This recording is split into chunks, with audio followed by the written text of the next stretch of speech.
Hello, and welcome to the fourth of a four-part video series explaining the revisions to ISA 240, the auditing standard that deals with the auditor's responsibilities related to fraud.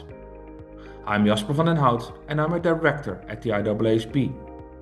I'm also part of the fraud project team. In this video, I will walk you through the changes we made to enhance transparency in the auditor's report about fraud-related matters. So why are we making changes to the auditor's report? In its information gathering process, the board heard from stakeholders that the auditor's report may not be transparent enough about the auditor's fraud-related responsibilities and procedures. Therefore, one of our key public interest objectives for this project was to enhance transparency on fraud-related procedures where appropriate.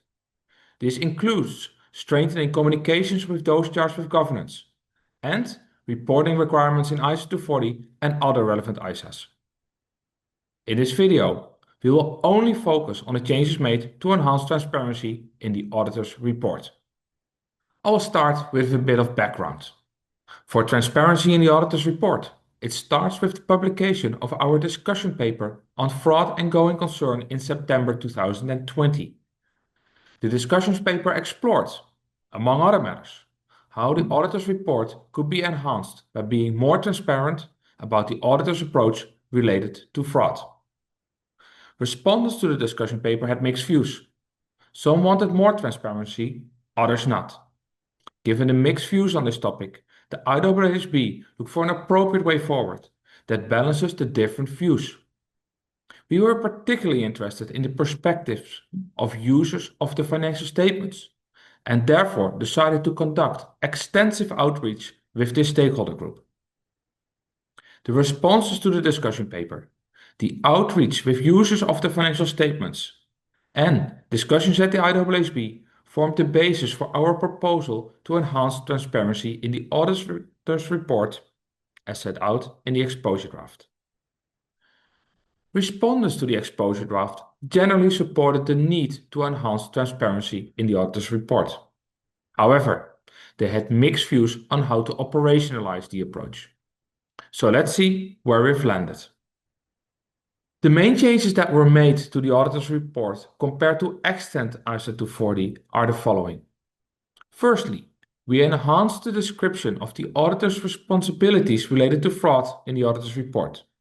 And secondly, we emphasized the importance of communicating key audit matters related to fraud.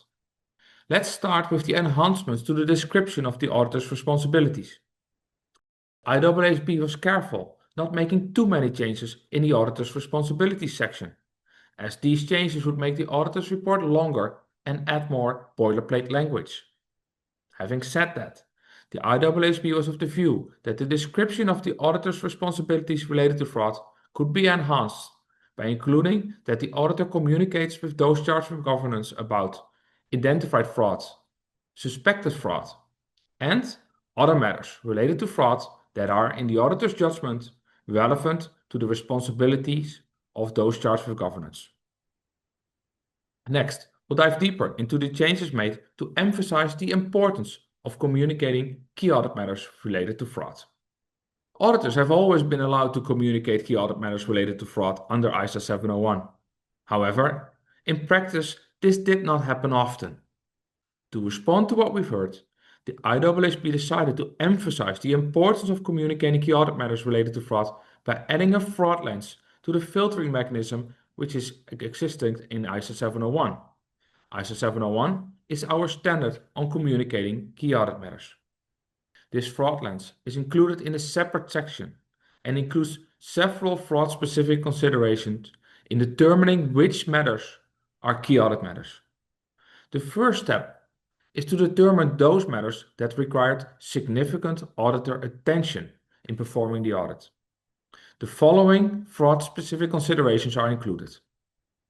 The first one is identified and assessed risks of material misstatement due to fraud.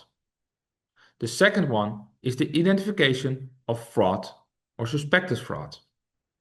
And the third consideration is the identification of significant deficiencies in internal control that are relevant to the prevention and detection of fraud. The second and last step is to determine from the matters which required significant auditor attention, which of the matters were of most significance in the audit and are therefore key audit matters.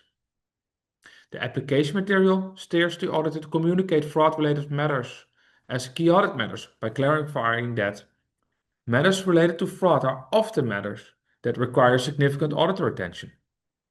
And also, as users of financial statements have highlighted their interest in matters related to fraud, these matters are ordinarily of most significance in the audit, and therefore they are key audit matters. Lastly, the IAASB added application material to discourage the auditor from using boilerplate language. Auditors are encouraged to include entity-specific information and to link key audit matters relating to fraud to the specific circumstances of the entity. With this, we come to the end of this video. To learn more, visit the fraud project page, where you will find the revised standard, the basis for conclusions, and an informative fact sheet that summarizes the significant revisions. Also, check out our other videos in this series. They address the following matters: fraud, risk identification and assessment, and fraud or suspected fraud. We also have an overview video which shows all the key changes to ISA 240. Thank you for watching.